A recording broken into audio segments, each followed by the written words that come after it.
سیمسن ایک اسرائیلی جسے خدا نے ایک بڑے مقصد کے لیے چنا تھا، ایک ایسا انسان جو تنہا ہزاروں انسانوں کو قتل کر دینے کا ماہر تھا۔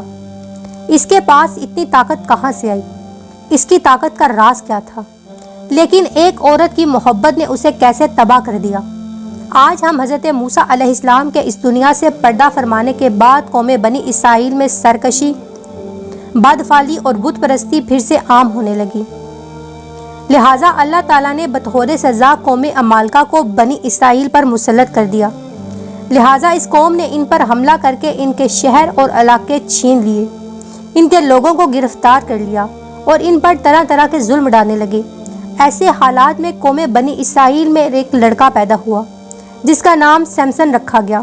سیمسن قبیلہ دانیال میں سے تھا جو بنی اسرائیل کے 12 قبیلوں میں سے ایک تھا۔ روایتوں کے مطابق سیمسن کی پیدائش سے پہلے اس کی والدہ نے دعا مانگی تھی کہ اگر میرے گھر لڑکا ہوا تو وہ اسے شراب اور دیگر برائیوں سے دور رکھے گی، اس کے علاوہ زندگی میں کبھی اس کے بال نہ کٹوائے گی۔ سیمسن کی پیدائش کے بعد کبھی اس کے بال نہ کٹوائے گئے۔ سیمسن جب بڑا ہوا تو دوسرے لڑکوں کی نسبت جسمانی طور پر بہت زیادہ طاقتور تھا، اتنا طاقتور کہ ایک دفعہ جنگل سے گزرتے ہوئے اس کا سامنا شیر سے ہو گیا۔ سیمسن نے اس شیر کو بکری کے بچے کی طرح چیر ڈالا۔ اس واقعے سے سیمسن کو خدا یقین دلوانا چاہتا تھا کہ وہ کسی بڑے مقصد کے لیے چن لیا گیا ہے۔ سیمسن جان گیا تھا کہ اس کی غیر معمولی طاقت خدا کی طرف سے ہے۔ جب سیمسن جوان ہوا تو اس کو خواہش ہوئی کہ عمالقہ شہر کی طرف دیکھے، لہٰذا وہ اپنی بستی چھوڑ کر قوم عمالقہ کو دیکھنے روانہ ہوا۔ وہاں سیمسن کی ملاقات ایک کیمنا نامی لڑکی سے ہوئی۔ وہ دونوں آپس میں محبت کرنے لگے۔ اپنے خاندانی جھگڑے ہونے کے باوجود ان دونوں نے ایک ہونے کا فیصلہ کیا۔ لیکن اس شادی کے دوران اس شادی میں آئے مہمان یعنی قوم عمالقہ کے چند لوگوں نے سیمسن سے ایک شرط لگائی اور وہ یہ شرط ہار بیٹھا۔ اب یہ طے ہوا کہ شرط میں ہاری رقم یعنی کپڑے کے 3 بڑے تھان لوٹا دے گا۔ اس کی بیوی تمنا قوم عمالقہ کے پاس ہی رہے گی تب تک جب تک وہ یہ چیزیں واپس نہ لوٹا دے۔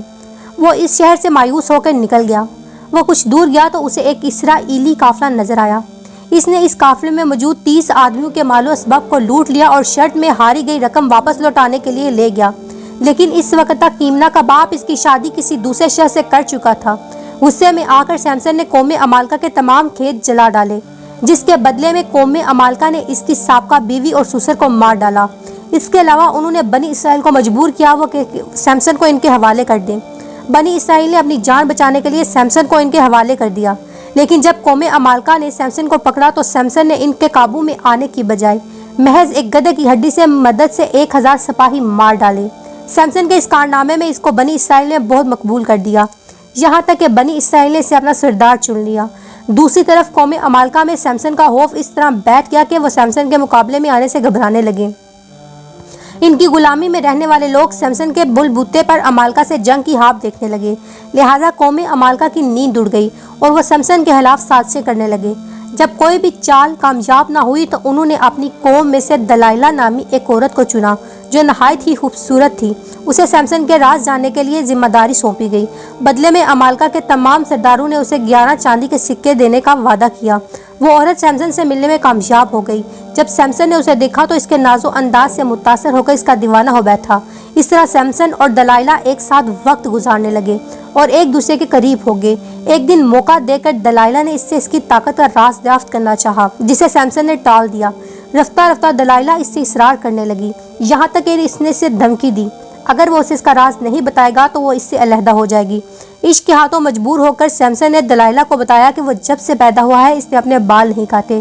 اس کی اس شاندار طاقت کا راز کبھی بھی انہی بالوں میں ہے۔ لہٰذا ایک رات جب سیمسن دلائلہ کی گود میں سو رہا تھا تو اس نے موقع دے کر سیمسن کے بالوں کو کاٹ دیا۔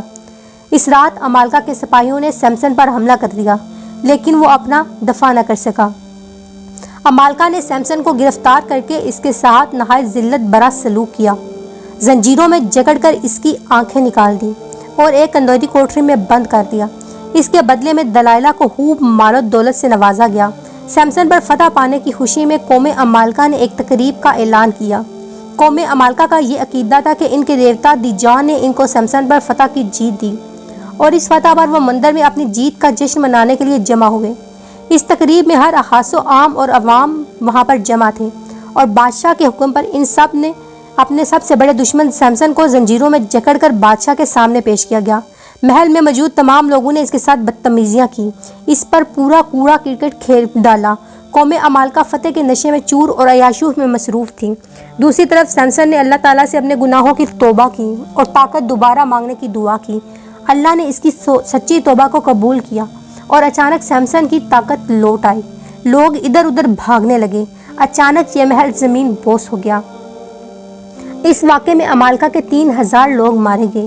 سیمسن اور دلائلہ کا یہ تاریخی واقعہ عہد نامہ کتاب القضاء یعنی دا بک آف ججز میں موجود ہے، جبکہ اسلامک مورخین مسلم کمال الدین دمیر نے اپنی کتاب کا الحیوان ابن احمد بن یعقوب نے تاریخ وردی میں ذکر کیا ہے۔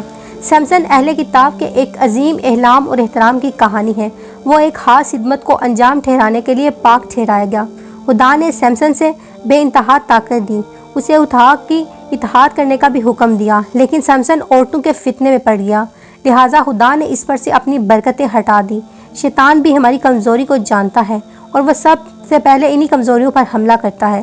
اگر ہماری زندگی میں بھی کوئی ایسی بدی جو ہمیں خدا سے دور کر رہا ہے تو ہمیں اس سے توبہ کر لینی چاہیے، اور یہ کمزوری کسی بھی شکل میں ہو سکتی ہے جو ہمیں خدا سے دور کر رہی ہے، تو ہمیں اس سے توبہ کرنی چاہیے اور اللہ سے اپنا تعلق مضبوط کرنا چاہیے۔ یہ کمزوری کسی بھی شکل میں ہو، جیسے پیسہ، ٹیلی ویژن، نشہ اور بہت ساری چیزیں شامل ہیں۔ سیمسن کی زندگی ہمارے لیے ایک سبق ہے کہ ہم کسی انسان کو اپنی زندگی میں موقع نہ دیں۔